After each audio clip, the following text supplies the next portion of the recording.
Neat ಈಗ ದೇಶಾದ್ಯಂತ ಚರ್ಚೆ ಆಗ್ತಾ ಇರುವಂತಹ ವಿಚಾರ ನೀಟ್. ಫಸ್ಟ್ ಏನಿದು, ಏನಾಗಿದೆ ಅನ್ನೋದನ್ನ ನೋಡಿಕೊಂಡು ತದನಂತರ ವಿವರಣೆಗೆ ಬರೋಣ. ದೇಶಾದ್ಯಂತ ವೈದ್ಯಕೀಯ ಶಿಕ್ಷಣ ಪ್ರವೇಶಾತಿಗಾಗಿ ಮೇ 3ನೇ ತಾರೀಕಿಗೆ ನೀಟ್ ಯುಜಿ ಪರೀಕ್ಷೆ ನಡೀತು. ಪ್ರಶ್ನೆ ಪತ್ರಿಕೆ ಸೋರಿಕೆ ಆಯಿತು ಅಂತಿದ್ದಾರೆ. ಪರೀಕ್ಷಾ ಅಕ್ರಮ ನಡೆದಿದೆ ಅನ್ನೋ ಗಂಭೀರ ಆರೋಪ ಕೇಳಿಬಂತು. ನೀಟ್ ಪರೀಕ್ಷೆಯನ್ನು ರಾಷ್ಟ್ರೀಯ ಪರೀಕ್ಷಾ ಏಜೆನ್ಸಿ ರದ್ದುಗೊಳಿಸಿತು. ಪರೀಕ್ಷೆಯ ಪಾರದರ್ಶಕತೆ ಮತ್ತು ವಿಶ್ವಾಸಾರ್ಹತೆಯನ್ನು ಕಾಪಾಡೋಕೆ ಈ ಕಠಿಣ ಕ್ರಮ ಅಂತ ಹೇಳಿಕೊಂಡ್ರು. ಇದಕ್ಕಾಗಿ ಕೇಂದ್ರ ಸರ್ಕಾರ ಅನುಮೋದನೆಯನ್ನು ಪಡೆದಿದ್ದೇವೆ ಅಂತಾನೂ ಕೂಡ ಹೇಳಿಕೊಂಡ್ರು. ಮುಂದಿನ 3 ವಾರಗಳಲ್ಲಿ ಮರುಪರೀಕ್ಷೆಯನ್ನು ಮಾಡ್ತೀವಿ ಅಂತಾನೂ ಹೇಳಿದ್ದಾರೆ. ವಿದ್ಯಾರ್ಥಿಗಳು ಹೊಸದಾಗಿ ನೋಂದಣಿ ಮಾಡಿಕೊಳ್ಬೇಕಾಗಿಲ್ಲ, ಮತ್ತೆ ಪರೀಕ್ಷಾ ಶುಲ್ಕ ಕಟ್ಟಿಸಿಕೊಳ್ಳಲ್ಲ. ಈಗಾಗಲೇ ವಿದ್ಯಾರ್ಥಿಗಳಿಗೆ ಪರೀಕ್ಷಾ ಶುಲ್ಕವನ್ನು ಮರುಪಾವತಿ ಮಾಡಲಾಗಿದೆ ಅಂತಿದ್ದಾರೆ. ಶೀಘ್ರದಲ್ಲೇ ಹೊಸ ದಿನಾಂಕ ಪ್ರಕಟಿಸ್ತಾರಂತೆ. ಪರೀಕ್ಷಾ ಅಕ್ರಮ ತಡೆಗೆ ವಿಶಿಷ್ಟವಾದ ಪತ್ತೆ ಹಚ್ಚಬಹುದಾದ ವಾಟರ್ ಮಾರ್ಕ್ ಗುರುತಿಸುವಿಕೆಗಳನ್ನು ಹೊಂದಿರುವ ಜಿಪಿಎಸ್ ಟ್ರ್ಯಾಕ್ ಮಾಡಲಾದ ವಾಹನಗಳಲ್ಲಿ ಸಾಗಿಸಲಾಗಿತ್ತು. ಜೊತೆಗೆ ಪರೀಕ್ಷಾ ಕೇಂದ್ರಗಳಲ್ಲಿ ಕೇಂದ್ರ ನಿಯಂತ್ರಣ ಕೊಠಡಿಯಿಂದ ಎಐ ನೆರವಿನಿಂದ ಸಿಸಿಟಿವಿ ಕಣ್ಗಾವಲಿನಲ್ಲಿ ನಿಗಾ ಇಟ್ಟಿದ್ರು. ಪೇಪರ್ ಲೀಕ್ ಆಗಿರೋದು ಅಚ್ಚರಿ ಮೂಡಿಸಿದೆ ಅಂತಿದ್ದಾರೆ. ಇನ್ನು ಮರುಪರೀಕ್ಷೆಗೆ ವಿದ್ಯಾರ್ಥಿಗಳು ಬೇಸರ ವ್ಯಕ್ತಪಡಿಸಿದ್ದಾರೆ. ಎಲ್ಲಿ ಪೇಪರ್ ಲೀಕ್ ಆಗಿದೆಯೋ ಅಲ್ಲಿ ಮಾತ್ರ ಪರೀಕ್ಷೆ ಮಾಡಲಿ, ಮತ್ತೆ ಓದಬೇಕು ಅಂತೆಲ್ಲ ಅಸಮಾಧಾನ ವ್ಯಕ್ತಪಡಿಸಿದ್ದಾರೆ. ಈ ಮಧ್ಯೆ ನೀಟ್ ಪೇಪರ್ ಲೀಕ್ ಖಂಡಿಸಿ ಎನ್ಎಸ್ಯುಐ ದೆಹಲಿಯಲ್ಲಿ ಪ್ರತಿಭಟನೆ ಮಾಡಿದೆ. ಬೆಂಗಳೂರಿನಲ್ಲೂ ಕೂಡ ಯೂತ್ ಕಾಂಗ್ರೆಸ್ ಫ್ರೀಡಂ ಪಾರ್ಕ್ನಲ್ಲಿ ಪ್ರತಿಭಟನೆಯನ್ನ ಮಾಡಿದ್ದಾರೆ. ಎಕ್ಸಾಮ್ ಇಷ್ಟು ದಿನ ಒಂದು ವರ್ಷ ಫುಲ್ ಪ್ರಿಪೇರ್ ಆಗಿ ಡೇ ನೈಟ್ ಎಲ್ಲ ಓದಿ ಎಲ್ಲ ಮಾಡಿರೋದು, ಇವಾಗ ಮಾತ್ರ ಮತ್ತೆ ಕ್ಯಾನ್ಸಲ್ ಆಗಿ ರೀ ಎಕ್ಸಾಮ್ ಅಂದರೆ ಮೆಂಟಲಿ ಅಂದರೆ ಮೊದಲಿನ ಥರ ಪ್ರಿಪೇರ್ ಆಗಿರ್ತೀವಿ, ಈಗ ಫ್ರೀ ಆಗಿ ಇರ್ತೀವಿ. ಆದ್ರೆ ಮತ್ತೆ ಈಗ ಓದೋಕ್ಕೆ ಸ್ವಲ್ಪ ಮತ್ತೆ ಅದನ್ನ ಓದಿ ಇದು ಮಾಡೋಕ್ಕೆ ಮೊದಲಿನ ಥರ ಅಷ್ಟು ಇಂಟೆನ್ಸಿಟಿಯಿಂದ ಓದೋಕ್ಕೆ ಆಗಲ್ಲ, ಕಷ್ಟ ಆಗುತ್ತೆ. 1.5 months ಇತ್ತು ನಂಗೆ ಅರೌಂಡ್ ನೀಟ್ ಪ್ರಿಪರೇಷನ್ ಮಾಡಲಿಕ್ಕೆ. ಕಂಪ್ಲೀಟ್ಲಿ ನಾಟ್ ಫೇರ್ ಕಿ ಒಂದು ಸ್ಟೂಡೆಂಟ್ ಹಾರ್ಡ್ ವರ್ಕ್ ಮಾಡಿ ಅಷ್ಟು ಮಾರ್ಕ್ಸ್ ತೊಗೊಂಡಿರ್ತಾರೆ, ಇನ್ನೊಬ್ರು ಚೀಟಿಂಗ್ ಮಾಡಿ ಇಷ್ಟು ಮಾರ್ಕ್ಸ್ ತೊಗೊಂಡಿರ್ತಾರೆ. ಅದು ಫೇರ್ ಇಲ್ಲ. ಒಂದು ಕಡೆ ನೋಡಿದ್ರೆ NTA ಓನ್ಲಿ ಆ ಸ್ಟೇಟ್ಸಿಗೆ ತೊಗೋಬೇಕಾಗಿತ್ತು, ಯಾವ ಸ್ಟೇಟ್ದಾಗ ಅದು ಮಾಲ್ ಪ್ರಾಕ್ಟೀಸ್ ನಡೆದೈತಿ. ಅದು ಎಲ್ಲರಿಗೂ ಕನ್ಸಿಡರ್ ಮಾಡೋದು, ಎಲ್ಲರಿಗೂ ಎಕ್ಸಾಮ್ ಕಂಡಕ್ಟ್ ಮಾಡೋದು is not a good.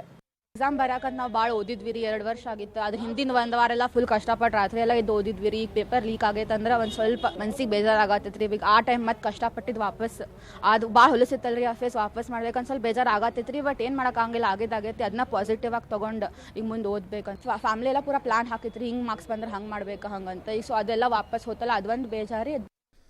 So S, NEET paper ಹಗರಣ ಅರವಿಂದ ಏನಾಗಿದೆ ಅಂತ ರಾಜಸ್ಥಾನದ ರಾಜಸ್ಥಾನದ ಸಿಕಾರ್ ಅಂತಕ್ಕಂಥ ಒಂದು ಪ್ರದೇಶ. ಈ ಸಿಕಾರ್ನಲ್ಲಿ ಮೇ 1ರಂದು ಗೆಸ್ ಪೇಪರ್ ಹಂಚಿಕೆ ಆಗಿದೆ. ರಿಮೆಂಬರ್, ಎಕ್ಸಾಮ್ ನಡೆದಿರ್ತಕ್ಕಂಥದ್ದು ಮೇ 3ನೇ ತಾರೀಕು ಭಾನುವಾರ. 1ನೇ ತಾರೀಕೆ ಲೀಕ್ ಆಗಿದೆ. ಇವ್ರು ಹೇಳಿದ್ರಲ್ಲ, ಅದೇನೋ GPS ವೆಹಿಕಲಲ್ಲಿ ಕಳಿಸಿದ್ವಿ, ಎಕ್ಸಾಮಲ್ಲಿ CCTV ಇಟ್ಟಿದ್ವಿ, ನೀವು ಅಲ್ಲಿ ಇಟ್ಕೊಂಡು ಏನು ಪ್ರಯೋಜನ? 1ನೇ ತಾರೀಕು ಅಂದರೆ ಪೇಪರ್ ಬರೋಕ್ಕೂ ಮೊದಲೇ ಲೀಕ್ ಆಗಿಬಿಟ್ಟಿದೆ. ಗೆಸ್ ಪೇಪರ್ನಲ್ಲಿ 400 ಪ್ರಶ್ನೆಗಳಿತ್ತು. ಇದ್ರ ಪೈಕಿ 120 ಪ್ರಶ್ನೆಗಳು ಅಸಲಿ ಪ್ರಶ್ನೆ ಪತ್ರಿಕೆಯಲ್ಲಿ ಹೋಲಿಕೆ ಆಗಿದೆ. ಆಮೇಲೆ ಹೆಂಗೋ ಅಲ್ಲ, ವರ್ಡ್ ಟು ವರ್ಡ್ ಸೇಮ್ ಇದೆಯಂತೆ. ನಾನು ಕೇಳ್ಪಟ್ಟೆ, ವರ್ಡ್ ಟು ವರ್ಡ್ ಸೇಮ್ ಇದೆಯಂತೆ. ಜೀವಶಾಸ್ತ್ರದ ಅಂದರೆ ಬಯಾಲಜಿಯ 90 ಪ್ರಶ್ನೆಗಳು, ರಸಾಯನಶಾಸ್ತ್ರದ 35 ಪ್ರಶ್ನೆಗಳು ಸೋರಿಕೆ ಆಗಿರತಕ್ಕಂಥದ್ದು. ಹ್ಯಾಂಡ್ ರೈಟಿಂಗ್ನಲ್ಲಿದ್ದ ಪ್ರಶ್ನೆಗಳು ಅಂದರೆ ಕ್ವಶನ್ ಪೇಪರ್ ಥರ ಇರಲಿಲ್ಲ, ಅದು ಕೈಯಲ್ಲಿ ಬರೆದಿರ್ತಕ್ಕಂಥದ್ದು. ಅದನ್ನು ವಾಟ್ಸಪ್ ಗ್ರೂಪ್ಗಳಲ್ಲಿ ಮತ್ತು ಟೆಲಿಗ್ರಾಮ್ನಲ್ಲಿ ಹಂಚಿಕೆ ಮಾಡಿದ್ದಾರೆ. ಪರೀಕ್ಷೆಗೂ ಮುನ್ನ ಪ್ರಶ್ನೆ ಪತ್ರಿಕೆ ಒಂದು ಪೇಪರು 5 ಲಕ್ಷಕ್ಕೆ ಮಾರಾಟ ಆಗಿದೆ. ಒಂದು ಪೇಪರ್ 5 ಲಕ್ಷ ಮಾರಾಟ ಆಗಿರ್ತಕ್ಕಂಥದ್ದು. ಪರೀಕ್ಷೆ ಹಿಂದಿನ ರಾತ್ರಿ ಅಂದರೆ ಶನಿವಾರ ರಾತ್ರಿ ಒಂದು ಪ್ರಶ್ನೆ 30,000ಕ್ಕೆ ಸೇಲ್ ಆಗಿದೆಯಂತೆ. ಎಲ್ಲ ಓದ್ತಾ ಇದ್ದೆ ನಾನು, ಅವತ್ತೊಂದು ದಿನ 100 ಕೋಟಿ ಬಿಸ್ನೆಸ್ ಆಗಿದೆಯಂತೆ. ಪ್ರಶ್ನೆ ಪತ್ರಿಕೆ ಅದಕ್ಕೆ ಹೇಳಿದ್ದು ಲೀಕಲ್ಲ, ಇದು ಸೋಲ್ಡ್ ಔಟ್, ಇದು ಎಲ್ಲವನ್ನ ಮಾರಾಟ ಮಾಡಿರ್ತಕ್ಕಂಥದ್ದು ಅಂತಕ್ಕಂಥದ್ದು. ನನ್ನ ಪ್ರಕಾರ ಅರುಣ್, ನಿಜ ನೀಟ್ ಪ್ರಶ್ನೆ ಪತ್ರಿಕೆಗಳು ಸೋರಿಕೆ ಆಗಿರೋದು ಇದೇ ಮೊದಲೇನಲ್ಲ. ಆದರೆ ನ್ಯಾಷನಲ್ ಲೆವೆಲ್ನಲ್ಲಿ ದೇಶಾದ್ಯಂತ ಒಂದು ಎಕ್ಸಾಮ್ ಕಂಡಕ್ಟ್ ಮಾಡ್ತೀವಿ ಅಂತಕ್ಕಂಥ NTA ಅವರು ನನ್ನ ಪ್ರಕಾರ ಹೋಲ್ಸೇಲ್ ಆಗಿ ಇದಕ್ಕೆ ಜವಾಬ್ದಾರ. ಯಾಕೆ ಅಂತಂದರೆ, ಈಗಿರೋ ಅನುಮಾನ ಪ್ರಶ್ನೆ ಪತ್ರಿಕೆ ಎಲ್ಲಿಂದ ಹೊರಗೆ ಬಂತು ಅಂತಂದರೆ ಪ್ರಿಂಟಿಂಗ್ ಪ್ರೆಸ್ಸಿಂದನೇ ಹೊರಗೆ ಬಂದಿದೆಯಂತೆ. ನೀವು ಇಲ್ಲೆಲ್ಲ CCTV ಇಟ್ಕೋತೀವಿ, ಇಲ್ಲೆಲ್ಲ ನೀವು GPS ಟ್ರ್ಯಾಕ್ ಮಾಡ್ತೀವಿ ಅನ್ನೋರು ಪ್ರಿಂಟಿಂಗ್ ಪ್ರೆಸ್ನಲ್ಲಿ ಯಾಕೆ ಹಾಗಾದರೆ ಭದ್ರತೆಗಳಿಲ್ಲ ಅಂತಕ್ಕಂಥ ಪ್ರಶ್ನೆ. ಇದಕ್ಕೆಲ್ಲ ಉತ್ತರವನ್ನು ಈಗ ಕಂಡುಹಿಡ್ಕೋಬೇಕು CBIನವರು. ಯಾಕೆಂದರೆ ಇದಕ್ಕೊಂದು ಇತಿಶ್ರೀ ಹಾಡಬೇಕು, ಬೇರಿಂದ ಕಿತ್ತಾಕಬೇಕು. ದೊಡ್ಡ ಒಂದು ಜಾಲ ಇದೆ ಇದ್ರ ಹಿಂದೆ. ಈ ಜಾಲ ಇವತ್ತು ನಿನ್ನೆದಲ್ಲ ಅರವಿಂದ್. ಹೌದು, ಇವತ್ತು ನಿನ್ನೆದಲ್ಲ. ನಿಮ್ಗೆ ಎಕ್ಸಾಂಪಲ್ ಕೊಟ್ಕೊಂಡೆ ಇವತ್ತು ಹೇಳ್ತೀನಿ. ಇವತ್ತು ನನ್ನ ದೇಶದ್ರೋಹಿ ಅಂದ್ರೂ ಚಿಂತೆ ಇಲ್ಲ. ಇದಕ್ಕೆಲ್ಲ ಹೊಣೆಗಾರರು ಮೋದಿಯವರು ಹೆಂಗ್ರಿ ಆಗ್ತಾರೆ ಅನ್ನುವಂಥ ಪ್ರಶ್ನೆಗಳನ್ನು ತುಂಬಾ ಜನ ಕೇಳ್ತಾ ಇದ್ರು. ಎಕ್ಸಾಮ್ ನಡೆಸ್ತಾ ಇದ್ದಿದ್ದು NTA, ಆದರೆ ಮೋದಿಯವ್ರನ್ನ ಯಾಕ್ರಿ ಟೀಕೆ ಮಾಡ್ತಾ ಇದ್ದೀರಾ, BJP ಯಾಕ್ರಿ ಟೀಕೆ ಮಾಡ್ತಾ ಇದ್ದೀರಾ, ಸಂಸ್ಥೆಯನ್ನ ಟೀಕೆ ಮಾಡಿ? ನೋ, ಇವತ್ತು ಅವರು ಇದಕ್ಕೆ ಜವಾಬ್ದಾರ ಆಗ್ತಾರೆ. ಹೇಗೆ ಅನ್ನೋದನ್ನ ಹೇಳ್ತೀನಿ, ತದನಂತರ ನೀವು ಏನು ಡಿಸೈಡ್ ಮಾಡ್ತೀರಾ ಮಾಡಿ. ಇದು ಲೀಕ್ ಆಗಿರೋದಲ್ಲ, ಸೋಲ್ಡ್ ಆಗಿರೋದು ಅನ್ನೋದನ್ನ ಯಾಕೆಂತ ಹೇಳ್ತೀನಿ. ಮೊದಲು NTA ಏನು 2017ರಲ್ಲಿ ಆರಂಭವಾಗಿತ್ತು. UGC ಇದ್ದಿದ್ದು ಈಗಲೂ ಇದೆ. ಅದರ ಅಡಿಯಲ್ಲಿ UGCಗೆ ಎಲ್ಲವನ್ನು ನಿಭಾಯಿಸಕ್ಕಾಗಲ್ಲ ಅಂಥೇಳಿ NTA ಆರಂಭ ಮಾಡಿಕೊಂಡು ಲೈಕ್ US ಅಲ್ಲಿರುವಂಥ ETA ರೀತಿಯಲ್ಲಿ ಇಲ್ಲಿ NTA ಮಾಡಿಕೊಂಡ ನಂತರ ಇವ್ರದ್ದು ಹೇಗೆ, ಇವ್ರ ಎಕ್ಸಾಮ್ಗಳು ಯಾವಾಗಿರುತ್ತೆ ಆವಾಗ ಆಯಾಯ ಡಿಪಾರ್ಟ್ಮೆಂಟ್ಗಳಿಂದ ಸಿಬ್ಬಂದಿಯನ್ನು ಕರ್ಕೊಂಡು ಬಿಟ್ಟು ಒಂದು 25 ಜನ ಸೇರಿಸ್ಕೊಳ್ತಾರೆ. ಪರ್ಮನೆಂಟ್ ಸಿಬ್ಬಂದಿ ಅನ್ನುವಂಥದ್ದು 25 ಇವರಿಗೆ, ನಡೆಸೋದು 25 ಪರೀಕ್ಷೆಗಳನ್ನು ಇವರು. ಉಳಿದಿದ್ದೆಲ್ಲ ನಡೆಯುವಂಥದ್ದು ಕಾಂಟ್ರಾಕ್ಟ್ ಬೇಸಲ್ಲಿ, ಮಾನ ಮರ್ಯಾದೆ ಇಲ್ಲದೆ ಇರೋ ರೀತಿಯಲ್ಲಿ ಆಡ್ತಾ ಇದ್ದಾರೆ. ಹೇಗೆ ಅನ್ನೋದನ್ನು ಹೇಳ್ತೀನಿ. ಪೇಪರ್ಗಳನ್ನು ರೆಡಿ ಮಾಡಿಸೋದು ಕಾಂಟ್ರಾಕ್ಟ್ ಬೇಸ್, ಪೇಪರ್ಗಳನ್ನು ಪ್ರಿಂಟಿಂಗ್ ಮಾಡೋದು ಕಾಂಟ್ರಾಕ್ಟ್ ಬೇಸ್, ಪೇಪರ್ಗಳನ್ನು ಒಂದು ಕಡೆಯಿಂದ ಇನ್ನೊಂದು ಕಡೆಗೆ ನಿಮಗೆಲ್ಲ ಕಾಲೇಜ್ಗಳಿಗೆ ಸಪ್ಲೈ ಆಗುತ್ತೆ ಅಲ್ಲ ಕಾಂಟ್ರಾಕ್ಟ್ ಬೇಸ್. ಆಮೇಲೆ ಇನ್ನೂ ಒಂದು ಹೇಳ್ತೀನಿ, ಈ NTA ಪರಿಸ್ಥಿತಿ ಹೇಗಿದೆ ಅಂತಂದರೆ ಅಧೋಗತಿ. ಅಲ್ಲಿ ಹೇಳೋರಿಲ್ಲ ಕೇಳೋನಿಲ್ಲ. ಕಾರಣ NTAಲ್ಲಿರುವಂಥವರೇ ನನಗೆ ಅನುಮಾನ ಇರೋದು ಮಾರಾಟ ಮಾಡಿರೋದು, ಇದರಲ್ಲಿ ನೋ ಡೌಟ್ ಅರವಿಂದ್. ಯಾಕೇನೋದನ್ನು ಹೇಳ್ತೀನಿ ಎಕ್ಸಾಂಪಲ್ ಕೊಟ್ಕೊಂಡು. 2024ರಲ್ಲಿ 50 ಜನ ಟಾಪರ್ಸ್ ಅಲ್ಲಿ ಬಂದಿರೋದು 37 ಜನ ಇದೇ ರಾಜಸ್ಥಾನದ ಸಿಕಾರ್ನ ಜಿಲ್ಲೆಯಿಂದಾನೆ. ಹೆಂಗೆ ಸಾಧ್ಯ ಆಯಿತು ಒಂದೇ ಸೆಂಟ್ರಲ್ಲಿ 37 ಜನ 2024ರಲ್ಲಿ? ಸೇಮ್ 2025ರಲ್ಲಿ ಅವತ್ತೇನು ದೊಡ್ಡ ಬೊಬ್ಬೆ ಹೊಡೆದ್ರು ಕೂಡ ಯಾರು ಕೇಳಿಸ್ಕೊಳ್ಳಿಲ್ಲ. ನಾವು ಹಾಗೆ ಹೀಗೆ ಅಂತ ಹೇಳ್ಕೊಂಡು ಹೋದ್ರಿ, ಯಾರು ಹೇಳೋರು ಕೇಳೋರಿಲ್ಲ. ಇನ್ನೂ ಒಂದು ಹೇಳ್ತೀನಿ ಕೇಳಿ, ಹೇಗೆ ಪ್ರಧಾನಿ ನರೇಂದ್ರ ಮೋದಿ ಅವರು ಇದಕ್ಕೆ ಜವಾಬ್ದಾರರಾಗ್ತಾರೆ ಅಂತೇಳಿ. ಉಳಿದಿದ್ದೆಲ್ಲ ಮಾತನಾಡ್ತೀರಾ ಪ್ರಧಾನಿ ನರೇಂದ್ರ ಮೋದಿ ಅವರು, ದೇಶ ಹಾಗಿರಬೇಕು ಹೀಗಿರಬೇಕು ವ್ಯವಸ್ಥೆ ಹಾಗಿರಬೇಕು ಅಂತೆಲ್ಲವನ್ನು ಹೇಳ್ತೀರಾ. ಆದರೆ ಈ ವಿಚಾರದಲ್ಲಿ ನೀವು ಯಾಕೆ ಹಿಂಗೆ ಮಾಡ್ತಾ ಇದ್ದೀರಾ ನಂಗೆ ಅರ್ಥ ಆಗ್ತಿಲ್ಲ. ಕಾರಣ ಇದು ಥ್ರೆಟ್, ಇದು ಇಂಡಿಯನ್ ಎಜುಕೇಷನ್ ಸಿಸ್ಟಮಿಗೆ ಬಹುದೊಡ್ಡದಾಗಿರುವಂಥ ಥ್ರೆಟ್. ಯಾಕೆನ್ನೋದ್ರ ವಿವರವಾಗಿ ಹೇಳ್ತೀನಿ ಕೇಳಿಸ್ಕೊಳ್ಳಿ. UGC NTAಗೆ ನೀವು ಅಪಾಯಿಂಟ್ ಮಾಡ್ಕೊಳ್ತಾ ಇರುವಂಥ ಚೇರ್ಮನ್ಗಳು ಯಾರ್ಯಾರು ಗೊತ್ತಾ? ಬ್ಯೂರೋಕ್ರಾಟ್ಸ್, ಅಧಿಕಾರಿಗಳನ್ನು ಹಾಕೊಂಡು ಕೂತ್ಕೊಳ್ತಾ ಇದ್ದೀರಾ. ಅಲ್ಲಿ ಆಗಬೇಕಾಗಿರುವಂಥದ್ದು ಶಿಕ್ಷಣ ತಜ್ಞರು, ಅಲ್ಲಿಂದ ಬಂದಿರೋರು ಅಲ್ಲಿಗೆ ಇರಬೇಕು. ಆ್ಯಕ್ಚುಲಿ ಶಿಕ್ಷಣ ಕ್ಷೇತ್ರಗಳಿಂದ ಬಂದಿರುವಂಥವ್ರು. ನೀವೇನು ಮಾಡ್ತಾ ಇದ್ದೀರಾ? ಎಜುಕೇಷನ್ ಡಿಪಾರ್ಟ್ಮೆಂಟಲ್ಲಿರುವಂಥ ಸೆಕ್ರೆಟರಿಗೆ ಇನ್ಚಾರ್ಜ್ ಆಗಿ UGCಯನ್ನು ಕೊಡ್ತಾ ಇದ್ದೀರಾ. ಇನ್ನೊಬ್ರು ರಿಟೈರ್ಡ್ ಆಗಿರುವಂಥವ್ರನ್ನ ಕರ್ಕೊಂಡು ಬಂದುಬಿಟ್ಟು ನಿಮಗೆ ಯಾವುದೋ ಉಪಕಾರ ಮಾಡಿದಾರೆ ಅನ್ನೋದಕ್ಕೋಸ್ಕರ ಅವ್ರನ್ನ ಚೇರ್ಮನ್ ಆಗಿ NTA ಕೂರಿಸ್ಕೊಳ್ತಾ ಇದ್ದೀರಾ. ಇಂಥವೆಲ್ಲ ಮಾಡ್ಕೊಂಡು ಕೂತ್ಕೊಂಡ್ರೇನು? ಯಾಕೆ 1 ವರ್ಷದಿಂದ UGCಗೆ ಚೇರ್ಮನ್ ಅನ್ನು ಅಪಾಯಿಂಟ್ ಮಾಡಿಲ್ಲ, ವೈಸ್ ಚೇರ್ಮನ್ ಅನ್ನು ಅಪಾಯಿಂಟ್ ಮಾಡಿಲ್ಲ? ಯಾಕೆ ಬ್ಯೂರೋಕ್ರಾಟ್ಸ್ ಅನ್ನ ಎಜುಕೇಷನ್ ಡಿಪಾರ್ಟ್ಮೆಂಟ್ ಅಲ್ಲಿರುವಂಥ ಸೆಕ್ರೆಟರಿಗಳನ್ನ ಇಲ್ಲಿಗೆ ತಂದು ಹಾಕಿದ್ದೀರಾ? ಯಾವನ್ನು ಕೇಳಲ್ಲ. ಇದಕ್ಕೆ ಕೇಳಿದ ತಕ್ಷಣ ದೇಶದ್ರೋಹಿಗಳು. ಪರಿಸ್ಥಿತಿ ಹಂಗಾಗಿದೆ. ಸೆಕ್ರೆಟರಿನೂ ಇಲ್ಲ ಗೊತ್ತಾ ನಿಮಗೆ UGCಗೆ. ಇನ್ನು NTA ಕಥೆ ಅಂತೂ ಕೇಳೋ ಹಾಗಿಲ್ಲ. ಅವರೆಲ್ಲ ಕಾಂಟ್ರಾಕ್ಟ್ ಬೇಸಲ್ಲಿ. ಸಿಸ್ಟಮು ಹಾಳಾಗಿ ಹೋಗಿದೆ. Education system, Indian education system ಹಾಳಾಗಿ ಹೋಗಿದೆ. ನೋಡಿ, ಅಥಾರಿಟಿ ಇರಲ್ಲ, ಅಥೆಂಟಿಕೇಶನ್ ಇರಲ್ಲ ನೀವು ಕಾಂಟ್ರಾಕ್ಟ್ ಬೇಸಲ್ಲಿ ಕೊಡ್ತಾ ಹೋದ್ರೆ. ಹೀಗಾಗಿರೋದು ಪರಿಸ್ಥಿತಿ ಇದೆ. ರಿಟೈರ್ಡ್ ಆಗಿರೋರು ತಂದು ಕೂರಿಸ್ಕೊಳ್ತೀರಾ. ಕರ್ನಾಟಕದಲ್ಲೇ ಮೆಟ್ರೋ ಡಿಪಾರ್ಟ್ಮೆಂಟ್ ಇಲ್ವಲ್ರಿ? ಮೆಟ್ರೋದಲ್ಲಿ ಎಷ್ಟು ಜನ ರಿಟೈರ್ಡ್ ಆಗಿರೋರನ್ನ ತಂದು ಕೂಡಿಸ್ಕೊಂಡಿದ್ದೀರಾ? 25 ಜನನ್ನ ಲಕ್ಷಗಟ್ಟಲೆ ದುಡ್ಡು ಕೊಡ್ತಾ ಇದ್ದೀರಾ. ಏನಾಗ್ತಾ ಇದೆವೆಲ್ಲ ಸೇಮ್ ಇಲ್ಲೂ ಹಾಗೆ. ಯಾವನು ಕೇಳಲ್ಲ, ಯಾವನು ಬಿಡೋದಿಲ್ಲ. UGCಯಿಂದ ಇರುವಂಥ ಕೆಲ ಅಧಿಕಾರಿಗಳನ್ನು ಹೋಗ್ಬಿಟ್ಟು NTAಲ್ಲಿ ಹಾಕಿದ್ದೀರಾ. ಆ NTAಲ್ಲಿ ಇರಬೇಕಾಗಿರುವಂಥ ಅಧಿಕಾರಿಗಳು UGCಯಲ್ಲೇ ಕೆಲಸ ಮಾಡ್ಕೊಳ್ತಾರೆ. ಕಾರಣ ಅವ್ರದ್ದು ಮೂಲವಾಗಿರುವಂಥದ್ದು UGCನೇ. ಇನ್ನು NTA ಏನು ನೋಡ್ಕೊಳ್ತಾರೆ ಅವರು? ಆಯ್ತಪ್ಪ, ಬಯೋಮೆಟ್ರಿಕ್ಸ್ ಅನ್ನ ತೆಗೆದುಬಿಡ್ಲಿ, ತೋರಿಸ್ಬಿಡಿ ನಮಗೆ, ನೀವು ಎಲ್ಲ ಪ್ಯೂರ್ ಆಗಿದ್ದೀರಲ್ವಾ. NTAಲ್ಲಿ ಎಷ್ಟು ಜನ ಆಫೀಸರ್ಸ್ಗಳು ಕುತ್ಕೊಂಡ್ಬಿಟ್ಟು ಕೆಲಸ ಮಾಡಿದ್ರೆ ತೋರಿಸ್ಲಿ. ಯಾವನೂ ಇಲ್ಲ ರೀ, ದಾದು ಪಿರಿಯೋದಿಲ್ಲ. ಬರೀ ಬಿಲ್ಡಪ್ ಕೊಟ್ಕೊಂಡು ಓಡಾಡುವಂಥ ಸಿಸ್ಟಮ್ಗಳಾಗೋಗ್ಬಿಟ್ಟಿದೆ. ಯಾರು ಹೇಳೋರಿಲ್ಲ, ಯಾರು ಕೇಳೋರಿಲ್ಲ. ಪಾಪ ಮಕ್ಕಳು ಕಷ್ಟಪಟ್ಕೊಂಡು ಕಣ್ಣಲ್ಲಿ ಎಣ್ಣೆ ಬಿಟ್ಕೊಂಡು ಓದ್ಕೊಂಡು, ಅಪ್ಪ ಅಮ್ಮ ಇಬ್ರು ಸೇರ್ಕೊಂಡು ನಮ್ಮ ಮಕ್ಕಳು ಓದ್ತಾರೆ, ಡಾಕ್ಟರ್ ಆಗ್ತಾರೆ ಏನೋ ಅಂತ ಕನಸು ಕಟ್ಕೊಂಡು ಪಾಪ ಮಕ್ಕಳಿಗೋಸ್ಕರ ಹಗಲು ರಾತ್ರಿ ದುಡಿತಾ ಇದ್ದಾವೆ. ಮಕ್ಕಳು ಓದ್ತಾ ಇದ್ದಾವೆ ಕಷ್ಟಪಟ್ಕೊಂಡು. ಎಕ್ಸಾಮ್ ಬರೆದು ಬಂದರೆ ಲೀಕ್ ಆಗೋಗ್ಬಿಟ್ಟಿದೆ ಅಂತ ಮಾರಾಟ ಮಾಡೋದನ್ನು ಮಾಡಿಬಿಟ್ಟು ಆಮೇಲೆ ನಿಮಗೋಸ್ಕರ ಮಕ್ಕಳು ಇನ್ನೊಂದ್ಸಲ ಪರೀಕ್ಷೆ ಬರೀಬೇಕು. ಏನು ಉಪಕಾರಕ್ಕೆ ಕೊಡ್ತಾ ಇದ್ದೀರಾ? ಇನ್ನೊಂದು ನೋಡ್ದಡಿ ಮಾಡ್ಕೊಳ್ಬೇಕಾಗಿಲ್ಲ, ಶುಲ್ಕವನ್ನು ಕಟ್ಟಿಸ್ಕೊಳ್ಬೇಕಾಗಿಲ್ಲ, ನಾವು ಕಟ್ಟಿಸ್ಕೊಳ್ಳೋದಿಲ್ಲ. ಮಾನ ಮರ್ಯಾದೆ ಇಲ್ಲದೆ ಇರುವಂಥವ್ರು ಆಡುವಂಥ ರೀತಿಗಳಿದು. ಯಾರು ಉಪಕಾರಕ್ಕೋಸ್ಕರ ಇವನ್ನೆಲ್ಲ ಮಾಡ್ತಾ ಇದ್ದೀರಾ? ಕರ್ನಾಟಕದಲ್ಲಿ KPSC ಒಂದು ರೀತಿಯಾಗಿ ಆಡ್ತಾ ಇದ್ರೆ, ಸೆಂಟ್ರಲ್ ಅಲ್ಲಿರುವಂಥ ಈ ಒಂದು ಕತೆ ಹಿಂಗಾಗಿದೆ. NTA ಸಿಸ್ಟಮ್ ಅನ್ನ ಸರಿ ದಾರಿಗೆ ತರುವಂಥ ಕೆಲಸ ಮಾಡಿ. ಗೊತ್ತಿರೋ ತುಂಬಾ ಜನಕ್ಕೆ ಗೊತ್ತಾಗುತ್ತೆ ನಾನು ಏನು ಹೇಳ್ತಾ ಇದ್ದೀನಿ, ಏನಾಗ್ತಾ ಇದೆ ಅಂತ. ಫುಲ್ ಸೆಕ್ಯೂರಿಟಿ ಅಂತೆ. ಯಾವ ಫುಲ್ ಸೆಕ್ಯೂರಿಟಿಯಲ್ಲಿ ತಂದಿದ್ದೀವು? ಮಾರಾಟ ಮಾಡೋದನ್ನು ಮಾರಾಟ ಮಾಡ್ಕೊಂಡ್ಬಿಟ್ಟು ಅದು ಹೆಂಗ್ರಿ ಸೇಲ್ ಆಗುತ್ತೆ? ಅದು ಹೆಂಗೆ ಹೋಗ್ಬಿಡುತ್ತೆ? ಲೀಕ್ ಆಗ್ಬಿಡುತ್ತೆ. UGC ಇಲ್ಲಿಯವರೆಗೂ ಎಕ್ಸಾಮ್ಗಳನ್ನು ಕಂಡಕ್ಟ್ ಮಾಡ್ಕೊಂಡು ಬಂದಾಗ ಅದರ ಪ್ರಿಂಟಿಂಗ್ ಎಲ್ಲ ದೆಹಲಿಯಲ್ಲಿ ನಡೆಯುತ್ತೆ ವಿತ್ ಹೈ ಸೆಕ್ಯೂರಿಟಿ. ಇವ್ರದ್ದು ಯಾಕೆ ರಾಜಸ್ಥಾನದಲ್ಲಿ ಹೋಗಿ ಪ್ರಿಂಟಿಂಗ್ ಆಗುತ್ತೆ? ಯಾವ ಕಾಂಟ್ರಾಕ್ಟ್ ಮೇಲೆ ಹೋಗುತ್ತೆ? ಯಾಕೆ ಪ್ರತಿ ಬಾರಿಯೂ ಕೂಡ ಕ್ವಶನ್ ಪೇಪರನ್ನು ರಾಜಸ್ಥಾನದಲ್ಲೇ ಪ್ರಿಂಟ್ ಮಾಡ್ತಾರೆ? ಯಾಕೆ ಅದೇ ಸಿಕಾರ್ ಜಿಲ್ಲೆಯಲ್ಲಿರುವಂಥವರೇ 50 ಟಾಪರ್ಸ್ಗಳಲ್ಲಿ ಅವರೇ ಹೈಯೆಸ್ಟ್ ಯಾಕೆ ಬರ್ತಾರೆ? ಏನಾದ್ರೂ ಅರ್ಥ? 24ರಲ್ಲಾಗಿದೆ, 25ರಲ್ಲಾಗಿದೆ. ಹೀಗಿದ್ದಾಗಲೂ ಸಹ ಏನೂ ಆಗಿಲ್ಲ ಅನ್ನೋ ರೀತಿಯಲ್ಲಿ ಓಡಾಡ್ತೀರಾ? ಇದನ್ನ ಯಾರಾದರೂ ಮಾತಾಡ್ಬಿಟ್ರೆ ನೀನು ದೇಶ ವಿರೋಧಿ. ಏನ್ರಿ, ಈ ಸಿಸ್ಟಮ್ಗಳಲ್ಲಿ ಮಕ್ಕಳು ಎಕ್ಸಾಮ್ ಬರೀಬೇಕು, ಈ ಸಿಸ್ಟಮ್ಗಳಲ್ಲಿ ಮಕ್ಕಳು ಓದಬೇಕು. ಪಾಪ ಅಪ್ಪ ಅಮ್ಮ ಕಷ್ಟಪಟ್ಕೊಂಡು, ಏನು ಕಡಿಮೆ ಇದೆಯಾ ನಿಮಗೆ ಮೆಡಿಕಲ್ ಕಲ್ಸಕ್ಕೆ? ಮಿನಿಮಮ್ ಅಂದರೂ ಗೌರ್ಮೆಂಟ್ ಇದಕ್ಕೆ ತೊಗೊಳ್ಬೇಕು ಅಂದ್ರೆ 50 ರಿಂದ 60 ಲಕ್ಷ ಖರ್ಚಾಗುತ್ತೆ. ಪ್ರೈವೇಟ್ ಹೋದವ್ರು ಬಿಡಿ, ಅವ್ರು ಕಾಸಿದ್ದವ್ರು ಹೋಗ್ತಾರೆ.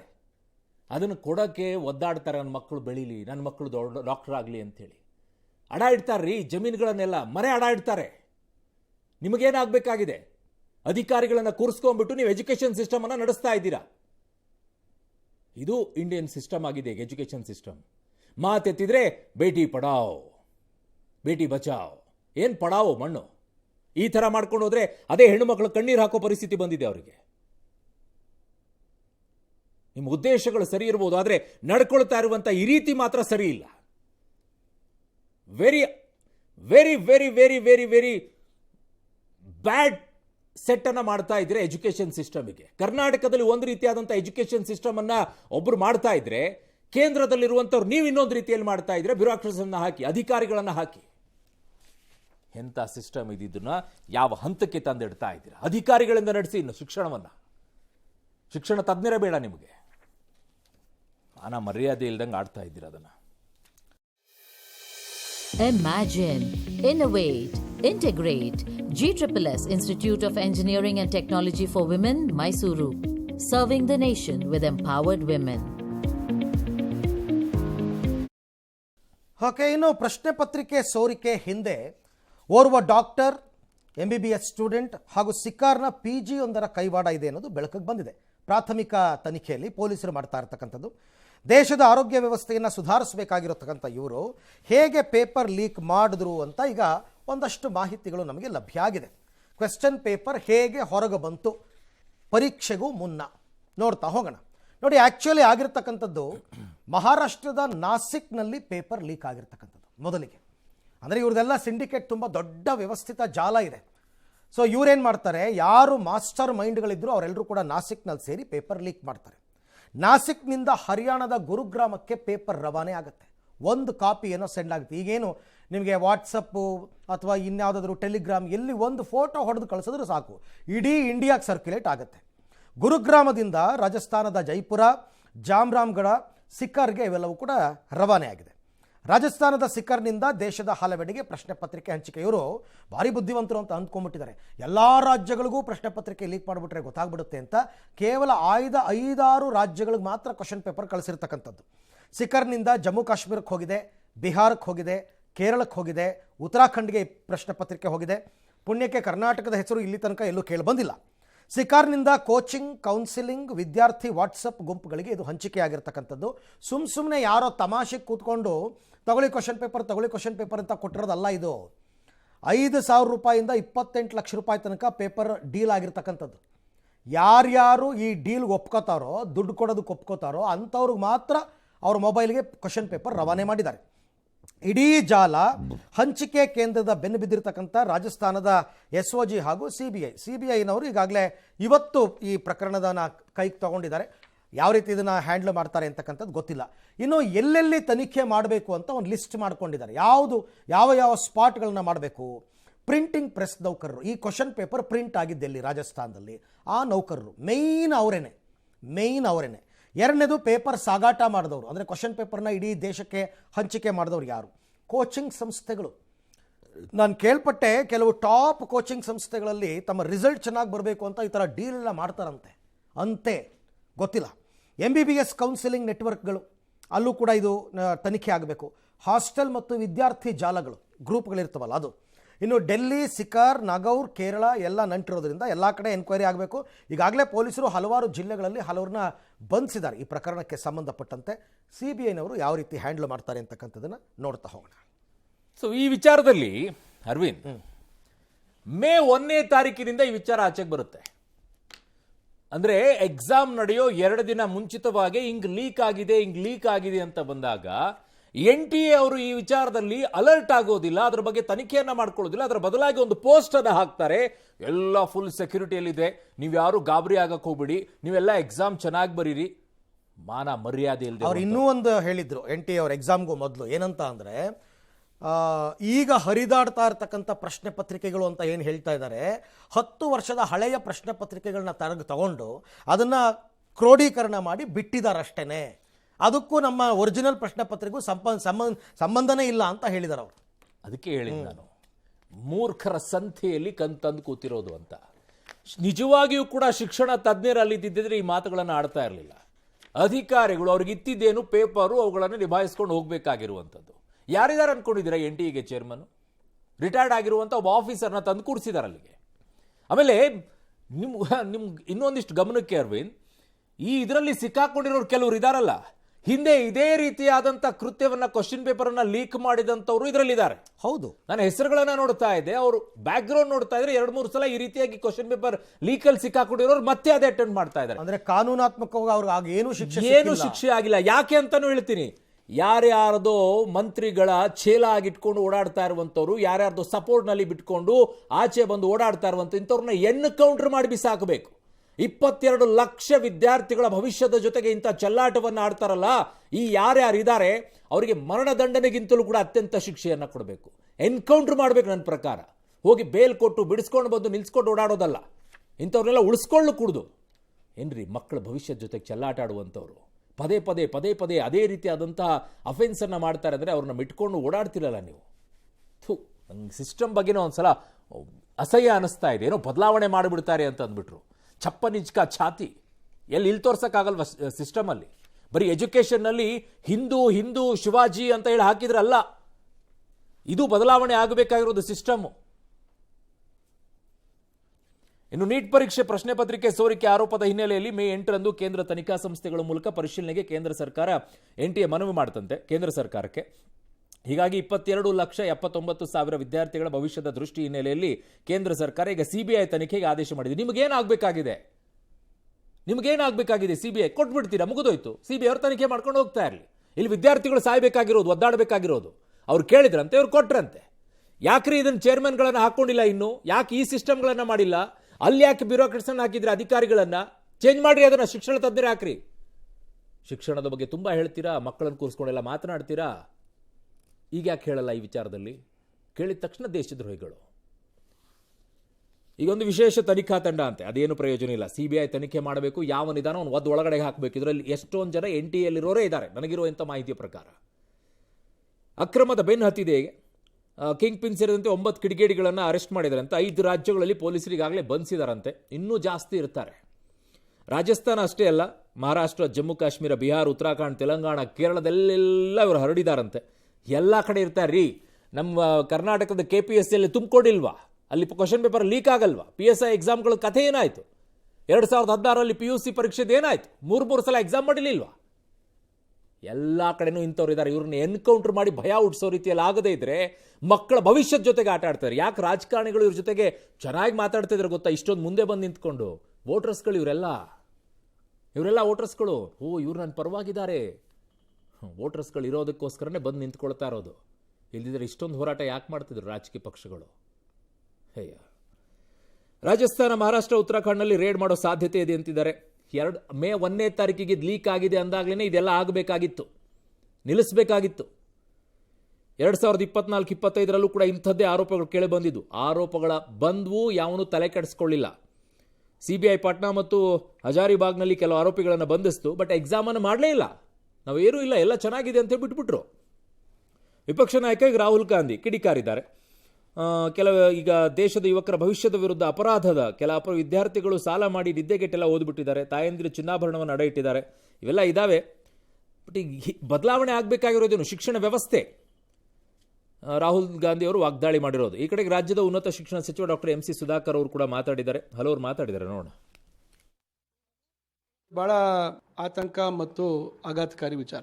ಎಷ್ಟು ಬಾರಿ ಈ ರೀತಿ ರದ್ದಾಗ್ತಕ್ಕಂಥದ್ದು. ಬಹಳಷ್ಟು ಜನ ವಿದ್ಯಾರ್ಥಿಗಳು ಅವರ ಭವಿಷ್ಯತ್ ಏನು, ಪ್ರಶ್ನೆ ಪತ್ರಿಕೆ ಸೋರಿಕೆ ಆಗದ ರೀತಿಯಲ್ಲಿ ಪಾರದರ್ಶಕವಾಗಿ ಇವತ್ತು ಪರೀಕ್ಷೆಗಳನ್ನು ಮಾಡುವಂಥದ್ದಕ್ಕೆ ಇವತ್ತು ಕೇಂದ್ರದ ನ್ಯಾಷನಲ್ ಟೆಸ್ಟಿಂಗ್ ಏಜೆನ್ಸಿ ಅವರು ವಿಫಲ ಆಗ್ತಾ ಇದ್ದಾರೆ. ಲಕ್ಷಾಂತರ ಮಕ್ಕಳನ್ನ ಗೊಂದಲಕ್ಕೆ ತಳ್ತಕ್ಕಂಥದ್ದು, ಒತ್ತಡಕ್ಕೆ ಸಿಲುಕಿಸ್ತಕ್ಕಂಥ ಕೆಲಸ ಆಗ್ತಾ ಇರೋದ್ರಿಂದ ಕೇಂದ್ರ ಸರ್ಕಾರಕ್ಕೆ ಕೋರ್ತೇನೆ, ನೀವು ಸರ್ವೋಚ್ಚ ನ್ಯಾಯಾಲಯದ ಮುಂದೆ ಹೋಗಿ ಪರೀಕ್ಷೆ ಮಾಡೋದು ಸಾಧ್ಯ ಇಲ್ಲ. ದಯವಿಟ್ಟು ನೀವು ಹಳೆ ಪದ್ಧತಿಗೆ ಹೋಗಿ ಅದೇ ರಾಜ್ಯಗಳಿಗೆ ನೀವು ಪರೀಕ್ಷೆ ಮಾಡುವಂಥ ಜವಾಬ್ದಾರಿ ವಹಿಸಿ. ನಮ್ಮ ಒಂದು ಅಭ್ಯಂತರ ಇಲ್ಲ ಅಂತಕ್ಕಂಥದ್ದನ್ನು ಮಾಡಿದಾಗ ಖಂಡಿತ ಮತ್ತೆ ಇದೊಂದು ಸುಧಾರಣೆ ಆಗುವಂಥದ್ದಕ್ಕೆ ಅವಕಾಶ ಆಗುತ್ತೆ. ಸರ್ವೋಚ್ಚ ನ್ಯಾಯಾಲಯವನ್ನು ವಿನಂತಿ ಮಾಡ್ಕೊಳ್ತಾನೆ, ಸೋಮೋಟೋ ತಾವು ಇದನ್ನು ಪರಿಗಣಿಸಬೇಕು. ಏನು ತಮ್ಮ ಹಿಂದಿನ ತೀರ್ಮಾನದಿಂದ ತಾವು ಒಂದು ಬದಲಾವಣೆ ಮಾಡಬೇಕು, ರಾಜ್ಯಗಳಿಗೆ ಹೆಚ್ಚು ಜವಾಬ್ದಾರಿಯನ್ನು ಕೊಡುವಂಥ ಕೆಲಸ ಆಗಬೇಕು. ನಮ್ಮ ರಾಜ್ಯದಲ್ಲಿ ಎಷ್ಟು ಬಾರಿ ಮುಂದಾಕಿದಿರಿ, ನಿಮ್ಮ ಕಾಲದಲ್ಲೇ ಎಷ್ಟು ಅನಾಹುತಗಳಾಗಿಲ್ಲ. ಇವತ್ತು ನಮ್ಮ ರಾಜ್ಯದಲ್ಲಿ ಒಂದು KPSC ಸಂಸ್ಥೆನ ಸರಿಪಡಿಸ್ಲಿಕ್ಕಾಗಿದೆ. ಆ ಸಂಸ್ಥೆ ಬಗ್ಗೆ ಇವತ್ತು ಜನಗಳು ಮಾತನಾಡ್ತಾರೆ. ಇವತ್ತು ಈ KPSC ಸಂಸ್ಥೆ ಹಾಳಾಗ್ತಕ್ಕಂಥದ್ದು ಪ್ರಾರಂಭ ಆಗಿದ್ದೆ ಬಹುಶಃ ಈಗಿನ ಸರ್ಕಾರ ಹಿಂದೆ 2013ರಲ್ಲಿ ಸರ್ಕಾರ ಏನು ರಚನೆ ಮಾಡಿದ್ರು ಅಲ್ಲಿಂದ ಪ್ರಾರಂಭ ಆಯ್ತು. ಅವತ್ತು ಮುಖ್ಯಮಂತ್ರಿಗಳು ಹೇಳಿದ್ರು ತೊಳಿತೀವಿ ಅಂತ ಹೇಳಿ. ಯಾವ ರೀತಿ ತೊಳೆದ್ರು? ರೀಡು ಮಾಡಿಕೊಟ್ಟಂತ ವ್ಯಕ್ತಿನ ತಗೊಂಡು KPSC ಚೇರ್ಮನ್. ನೀಟ್ ಪರೀಕ್ಷೆ ವಿಚಾರದಲ್ಲಿ ಪೇಪರ್ ಲೀಕ್ ಆಗಿದೆ ಅನ್ನುವಂಥದ್ದು ಕೆಲವು ಭಾಗದಲ್ಲಿ, ಕೆಲವು ಪ್ರದೇಶದಲ್ಲಿ ಆಗಿರುವಂಥದ್ದು ಒಂದು ವರದಿಯ ಹಿನ್ನೆಲೆಯಲ್ಲಿ ಮರು ಪರೀಕ್ಷೆಯನ್ನು ಮಾಡಲಿಕ್ಕೆ ನ್ಯಾಷನಲ್ ಟೆಸ್ಟಿಂಗ್ ಏಜೆನ್ಸಿಯವರು ನಿರ್ಧಾರವನ್ನು ತಗೊಂಡಿದ್ದಾರೆ. ಇದು ಒಳ್ಳೆ ನಿರ್ಧಾರ. ಯಾಕೆಂದ್ರೆ ಮೆರಿಟ್ನಲ್ಲಿ ಕೆಲವೊಂದು ಕಡೆ ಕಾಂಪ್ರಮೈಸ್ ಆಗಬಾರ್ದು.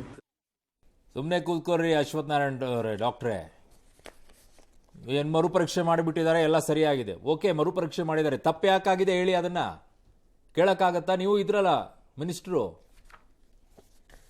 ಕೇಳಿ ನೋಡೋಣ ಕೇಂದ್ರಕ್ಕೆ.